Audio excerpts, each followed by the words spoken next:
Happy New Year, halfway through January. This is not a 1st of January video. This is mid-January, and I want to talk about some of the writing goals that you and I have been setting for ourselves, some of which do not work most of the time. And because I'm long in the tooth, I've been around the planet a little while, I want to share some of the things that I absolutely know cause trouble and frustration and all sorts of stress. And then, by comparison, share some of the things that actually do work, that are a lot easier for us with our writing goals, and can allow us to move forward and create new content that we are happy to sell and to see published and in the hands of our readers. Because that's why we write. We don't write only to put our thoughts onto a laptop or to transcribe them into a book and then later write them up when we think each scene or each chapter is written. No, we write really to put books in the hands of our readers. That's my perspective. You may have a different perspective. And again, I'd love to hear it. Put it in the comments down here and share it with me. So, a couple of pages of notes on writing goals that don't work most of the time. And here's why. We set goals in January because it's a tradition. There is an expectation that it's the start of a new year. We push everything else away that hasn't worked, or we just let it go somehow. And we create new goals that will allow us to achieve this nirvana, this wonderful place of being a published author. But most of the time, they are too specific. So we might say, for example, I'm going to finish my novel this year on the 15th of May. Why on earth do we choose a particular date or a time to finish? Why the 15th of May? Why not the 16th of May or the 27th of June or whatever? Being too specific means that if we don't hit that goal on that date, we have failed. You and I, you and me, we have failed at establishing a goal that was important to us. So don't be too specific. Something else we might say on the line of being specific is about word count. I will make a new book this year of 145,000 words. How do you know that? Look, here's a random, very random selection of books. Only one of them is mine. But here's a random selection of books on the side of my desk here. This one, I think, is about 38,000 words. This one by Sue Black, I'm sure, is in the order of 150,000. Some Gabriel Garcia Marquez books that are 28, 30,000 words. When somebody sits down to write their book, when you sit down to write your book, you have no idea how many words you can say in a specific goal that your new book will have. So don't trip yourself up early on by saying, I will write a new book this year of 145,000 words. You don't know. You have to actually write the book before you know what the title will be, and long before you know what the word count will be. Another thing that I think is a mistake that trips us up is we get very focused on saying at the beginning of the year, we get very focused on, and I think we trap ourselves by saying, I will write my new book every day from, I don't know, for example, 9 o'clock at night to 11 o'clock in the evening. And that's me as an evening person. If you're a morning person, you might say, I will write from 5 a.m. till 7 a.m. 6 days a week, and on one day of the week, I will rest. Again, what happens if you oversleep? What happens if you are exhausted from work the previous few days? What happens if you and your partner have a horrific row, you sleep badly, or you don't sleep at all? You're not going to start writing at 5 in the morning. It doesn't work like that. So don't set specific goals about a date of producing the book, about the word count, about the time that you will write in specific blocks. Here's another one. I will publish 3 new books this year. Of course that's possible, especially if they are short fiction, flash fiction, 20,000 word books. That's completely possible. Publishing them, if you're not self-publishing, is difficult because you cannot guarantee that process. It may be a year and a half before you have sold a book that then is subsequently published within 18 months of you starting that journey.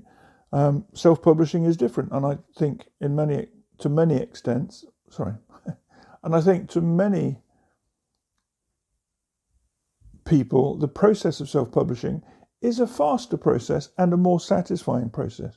It's also more profitable in the short run on a title by title basis.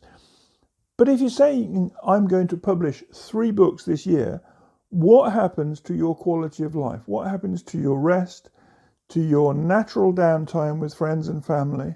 How do you relax enough to enjoy regular walks in the countryside or visits to museums or galleries or country parks?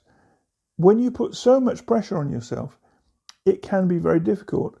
And because your body will say, yes, you're going to write 3 books this year, of course you are, and it needs a rest, you might end up writing 2 books this year. Be happy with that. Or don't set the goal to say that I will publish, etc., in a specific time frame. Another thing people often do this time of year is they look at their books to be read list, or they look at the pile of books that they have by the side of the bed. I've got a bunch of books here that I haven't read, a couple of Graham Greene books I want to read, 2 more Alan Garner books, a biography of Alistair MacLean, a biography of Lawrence Bloch, and another biography of Georges Simenon. So I've got those to read, and I'll fit that in, but I won't be naive enough to say to myself, I will read one of those every month across February, March, and April, because that might not work out, and therefore that might not work out, and then I have technically failed at my goal setting process because I was too specific about how many books I will read. I've seen some people online saying they will read 50 books this year.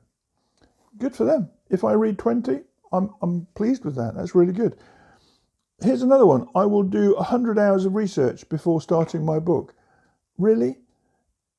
I can't think of any specific genre of book that you would need to say such a specific goal that would take you potentially away from your core activity, because your main focus as a writer is to write. It isn't to research. Research you can do here and there, and sometimes there'll be situations when you are writing. I can think of one recently. I was working in my journal, handwriting part of my Mexico detective series, and I couldn't think of the name of the street, so I just put Street X, put it in brackets, and carried on with my writing. I've done that where I couldn't remember the names of some officials within particular offices in one particular story, but you can come back to that. You can do footnotes. You could do a little index card on which you write, I need this information, this would be useful, and this I also need, and I need it within the next 3 or 4 weeks. Do your research on the fly, but make the notes at the moment that the idea occurs to you so you don't forget it. But yeah, be careful with your research. Those are specific goals and specific ways that I think you and I, as writers, can push success away from ourselves, because we are setting ourselves up for a fall. We are creating the opportunity that if we don't do X by a certain date, we will fail. If we don't do Y in a certain number of words, our book is not the same book that we set out to achieve. It's better to have an open goal, a generic goal. In fact, generic is too broad a word. I was going to say too generic a word, but it isn't. I think it's better to set out your writing and your goals for this year by having general goals that are pliable, flexible almost, but they are still set down, but they are written in sand rather than carved in stone. That might be an appropriate analogy for it. I think it's better to say, I am working toward writing and finishing a new book this year. Full stop. I think that's much better than saying, I will write a new book this year by the 17th of September, or I will create 145,000 words by the 25th of October. I'll use that one again. The one I'm working with for this year is, I am working towards writing and finishing a new novel this year. I talked about word count and the danger of a high word count goal or a specific word count goal. So I think, for example, it's better to say, this year I'm working towards a new novel of 110 to 130,000 words in my chosen genre of whatever that genre is. You could put that on an index card, sit it on the wall in your office, put it on a stack of books, have it inside your planner or your journal tool so that it's a regular reminder. I'm going to say that it's easier to go for something like, instead of saying I will finish my book by such a date, try these. I've written down, I will finish my first rough draft by June. I will finish my first edit by the end of August. So that gives you the month of July and most of August. And of course, some of those months include holiday time. So you're allowing 2 months to do a really good first edit. And I will publish it in January of next year. Of course, that's if you are going down the self-publishing route. If you're looking to sell it via an agent who then takes their percentage and agrees a contract with a publishing firm, you might be writing something this year that doesn't hit the public shelves in supermarkets or bookshops for 18 months, maybe 2 years. My very first book I wrote, that took 14 or 15 months from commissioning to selling, and another 5 months before all the design work and the layout was done. And I actually got a box of copies that I picked up from a courier with the finished product. So we're talking around 18 months, and that was quick. But I would say 18 months to 2 years is still a good outcome. If I was going to self-publish, then I would say, okay, it's okay to look at my notes and say, I'll finish my first rough draft by June, the edit by the end of August, and I'll publish it in October this year. That would give you, if you were going down that route, another 2 months to do the design work, use a piece of software, or just upload it directly to one of the online digital platforms so that you have that as a digital ebook and as a print format book in the same few days. Be careful with your goals. Set goals that are, as I'm suggesting, written in sand and not carved into stone. Give yourself that opportunity to put your best effort in and get very close to a goal by a specific date or a particular word count. But those two criteria are not so significant that if you miss them, they should cause you to feel distress or worry or a sense of failure. I think one of the things, other than having open goals and general goals, is to look at goals that support you as a writer. For example, could you join a support group? My goal, therefore, you would say, would be, I am joining a writer's support and or critique group. I take part in one of those every month. I've been in one group now for 16 months. And once a month, there are 5 of us in the group. We have a Zoom call. The call lasts an hour and then it finishes. It doesn't go on and on. It lasts no more than 1 hour. It gives everybody the chance to share the work that they have submitted to the group previously by email as a Google Doc. We read each other's documents, and then on that day, normally it's a Sunday evening, we will discuss our impressions or perspectives or thoughts about what we have read from the other 4 members of the group. That's a fabulous opportunity. It took a little while before I was comfortable sharing, but my goodness, what a great benefit it is to be a member of a writer's critique group. That's really good. Another goal that I think as a support goal is practical is to say something like, I am going to read perhaps 5 books by other authors in my genre, and I might read a book by 5 separate authors, or I might say I'm going to read 10 books. I'm going to choose 5 authors. I'm just using this as an example, but I'm going to read 10 books, 2 each, from each of 5 different authors who are writing in my genre.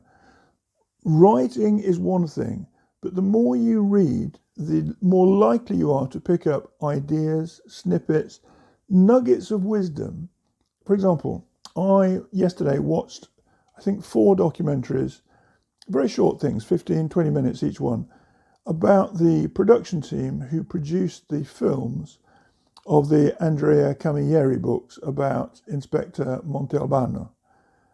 They were in Italian with subtitles in English, but I still found them fascinating. And one of the takeaways that I wrote in my little A6 Leica notebook that goes in my leather man bag was write stronger and more interesting side characters. It was so obvious to me when I listened to the film producer talk about how they had acted on and included, wherever possible, the side characters from Camilleri's books and made them just as important as the main character. So that was a huge takeaway. I've already read several of his books in the last 2 months. I've got some more on my reading list, but I'm looking at, I think, 3 different authors and about 10 books from those 3 authors that I think are appropriate to and similar to the stories I'm setting in my home, Mexico City. So that's going really well. Another generic goal I think we could set is I'm looking to write about 10 hours a week. Choose what your generic hours might be. It could be you could manage 4 hours a week or 12 hours a week. For me, it's very rare that I ever write more than 10 hours in a week because life is busy and lots of stuff goes on. But those 10 hours are very achievable, and I don't program them very dynamically. I don't say I have to be in a coffee shop on a Sunday morning from 10 o'clock till 12 o'clock. If I can get to the coffee shop, I'll stay for a couple of hours. I don't really mind when I get there. So I keep those, as I've said before, open goals. Goals that are written in sand and not carved in stone. So that's my perspective on it. The other thing I would say finally is review your initial goals and do it on a monthly basis, so that if I look at my goals today, which is mid-January, I'm going to review them again at some point in the middle of February. I'll put a note in my diary to say for a particular Sunday, because that's my best planning time. I'll put a note in my diary to say, have a look at last month's writing goals and consider amendments or tracking of the progress that's being made. Because what we want to do, and this is the most important thing, set goals that will allow you to write, but most importantly, to finish your book. It's the finishing of your book that gives you that product. Again, we've talked about this a few minutes ago, earlier on in the video. Finishing the book allows you to put the book in the hands of your reader, to be able to say to them from a creative perspective, this book is for you. Take my book and read it and enjoy it and hopefully leave a review, and other people will continue to buy copies. But your goal is to set a goal. No, your goal is to support yourself being successful in your creative output this year as a writer, to finish with a product that you're proud of and that you can put in the hands of your readers. That's the core goal, to write it and to finish it. That's as much as I want to say on the topic tonight. I'd love to hear how you respond to the video. Please, if you are a writer, and if you're not a writer but you've been drawn to this, perhaps because of the mention of the word goals, I hope you find some value in it as well. But please, set your focus for this year to write regularly, to create the output that matters to you. And you do that by carving out time in your diary where you protect an hour here or a couple of hours over there, where you can confidently allocate that time to your creative activity of capturing words on screen or words on paper. Let me know how you get on, and of course, happy writing.